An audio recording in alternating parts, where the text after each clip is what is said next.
अर्जुन ने पूछा, महाराज ये बताइए, आप कई बार कर्म की अपेक्षा ज्ञान को श्रेष्ठ बताते हो, तो फिर मुझको आप इस युद्ध वाले कर्म में क्यों लगा रहे हो? अगर आप कर्म की अपेक्षा ज्ञान की बात बताते हो, ज्ञान बहुत अच्छा है, तो फिर कहते हैं किम घोरे कर्मणि माम नियोजयसि, मुझे इस घोर कर्म, युद्ध जैसे घोर कर्म में क्यों लगा रहे हो? समझ आ गया ना? व्यामिश्रेणेव वाक्येन बुद्धिम मोहयसि वो में तदेकम वद निश्चित्य येन श्रेयो हमात्मा। कहते हैं कि आपने मिलीजुली बात करते हो, व्यामिश्रेण वाक्य, आप मिलीजुली बात के द्वारा मेरी बुद्धि को मोहित जैसा करें, भ्रम में डाल रहे हैं। कहीं कहते हो ज्ञान अच्छा है, कहीं कहते हो कर्म अच्छा है, तो मेरी बुद्धि गड़बड़ हो रही है महाराज। इसलिए तदेकम वद निश्चित्य, एक आप बात मुझे बता दीजिए सही सही, जिससे वो बात वो हो जिससे मैं श्रेय माने कल्याण को प्राप्त करूं, मेरा हित हो जाए, कल्याण हो जाए, बस मेरा हानि ना होने पाए जीवन की, मेरा जीवन जिसके लिए आया हो मैं उद्देश्य को प्राप्त कर सकूं। कितनी बड़ी बात कह दिया, आप बताइए तो होगा, लेकिन श्रेयो मैं कल्याण को प्राप्त कर पाऊं। तो भगवान एक बहुत अच्छी बात कहते थे, देखिए भगवान बताते हैं, भगवान वाच लोकेस्मिन् द्विधा निष्ठा पुरा प्रोक्ता मया नघ ज्ञान योगेन सांख्यानाम कर्म योगेन योगिनाम। भगवान कहते हैं अर्जुन देखो, इस लोक में जो है दो तरह की निष्ठाएं बताई गई हैं, दो तरह की, जो साधन की निष्ठा किसे नाम है, जो साधन की एकदम उच्च स्तरीय परिपाक अवस्था है। साधन की, ये साधन हम करते हैं, साधना कर रहे होते हैं, जैसे हम जो साधनों को प्राप्त है, अब उसकी जो परिपक्व अवस्था, मान लीजिए शरीर हमारा साधन है, ये हमको प्राप्त हो गया, जैसे जैसे कहते हैं लोग मेच्योर हो गया, ये मेच्योर हो गया, उसका नाम निष्ठा। फिर वो हिलता डुलता नहीं है वहां से, नहीं भटकता रहेगा, कहीं कोई भटका देगा, कहीं कोई भटका देगा, ये कर ले वो कर ले, वो नहीं भटकता, वो पूरा परिपक्व हो चुका है।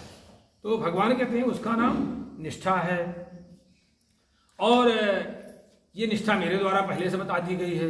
तो कहते हैं जो सांख्य योगी हैं, उनकी सांख्य योगियों की और सांख्य योगियों की ज्ञान योग के द्वारा और योगियों की कर्मयोग के द्वारा। जो कर्मयोगी हैं वो कर्मयोग के द्वारा मुक्ति प्राप्त कर लेते हैं, कर्मयोगी कर्मयोग के द्वारा मुक्ति प्राप्त कर लेते हैं, और सांख्य योगी सांख्य योग के द्वारा। योग शब्द जुड़ गया ना, मैंने भगवान से जुड़ना। सीधे कर्म कहते थे तो पूरा गड़बड़ हो जाता, कर्म तो सबको कर रहे हैं, कर्म तो दिन भर करते हैं। जहाँ योग जुड़ गया वो काम भगवान के लिए होने लगता है। हम लोग चिकित्सा कर रहे हैं, भगवान के लिए कर रहे हैं, भगवान प्रसन्न हो जाए, इसलिए फूंक फूंक के पाँव रखें। किसी के साथ हमारे द्वारा गलत नहीं होना चाहिए, किसी के प्रति गलत जांच नहीं लिखी जानी चाहिए, किसी के प्रति सही रास्ता बताया जाना चाहिए। ये योग है।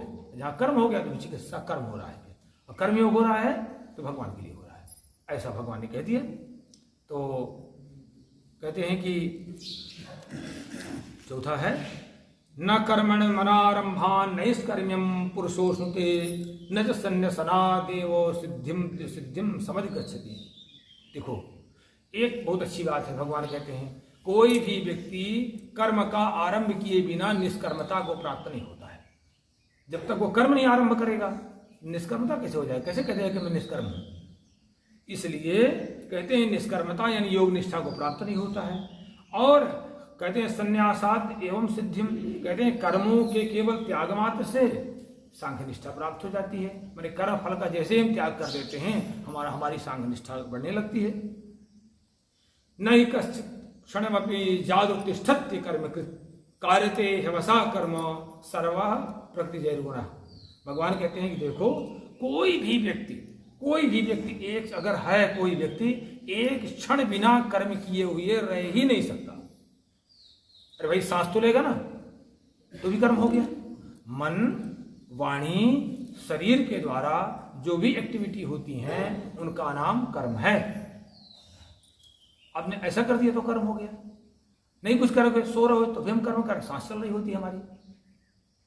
तो कहते हैं भगवान नहीं कश्चित क्षणमपि जादुतिष्ठत्य कर्म को। देखो भैया अर्जुन, कोई भी व्यक्ति किसी भी समय क्षण मात्र बिना कर्म किए नहीं रहता, एक क्षण नहीं रुक सकता भाई कर्म किए बिना, क्योंकि ये सारा प्रकृति गुण ही अवसह कर्म कार्य थे। क्योंकि सारा मनुष्य जो है समुदाय प्रकृति के द्वारा जो गुण उत्पन्न किए गए हैं, रजोगुण तमोगुण सतोगुण, उनके कारण से कर्म करने में परवश होता है। परवश है, कर्म करने के लिए बाध्य है, मजबूर है।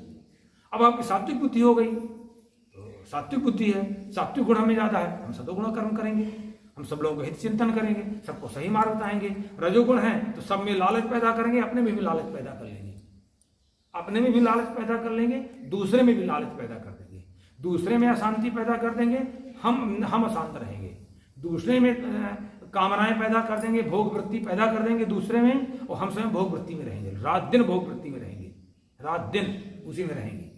दूसरे में हम लोग तनाव पैदा कर देंगे, हम स्वयं तनावग्रस्त रहेंगे। तो सतोगुण वाला व्यक्ति क्या करेगा, स्वयं में सतोगुण में रहेगा, दूसरे को सतोगुण पैदा करेगा।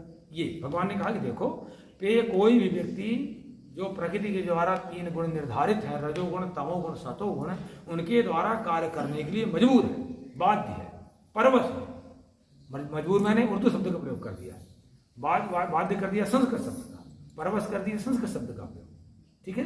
तो भगवान ने कह दिया कि मजबूर है, बाध्य है।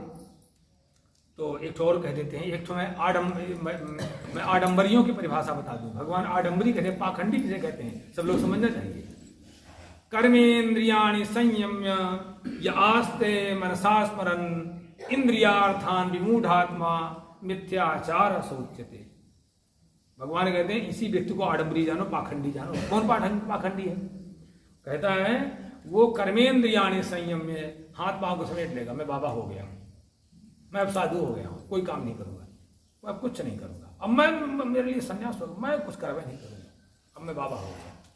कहते हैं हाथ पांव को समेट लेगा, कर्मेंद्रिय हाथ पांव है ना, हाथ पांव को समेट लेगा, ऐसे बैठ जाएगा। कर्मेंद्रियाणि संयम्य या आस्ते मनसास्त्र इंद्रियार्थान। लेकिन जो हमारी इंद्रियां है ना, नाक, कान, आंख, जीभ, त्वचा, इनके सुख के लिए उपाय जुटाता रहेगा। इनके सुख के लिए रात दिन चिंता, अच्छी टीवी देखने को मिल जाए, सेंट लगाने को मिल जाए, वाह बढ़िया मखमली गद्दे मिल जाए, त्वचा में गड़ना नहीं चाहिए, नाना तरह के व्यंजन मिल जाए, मिठाई आ जाए, कहीं कहीं से कोई लेके आ जाए। मैंने चिंतन वो इंद्रियों के भोग के लिए करता रहेगा।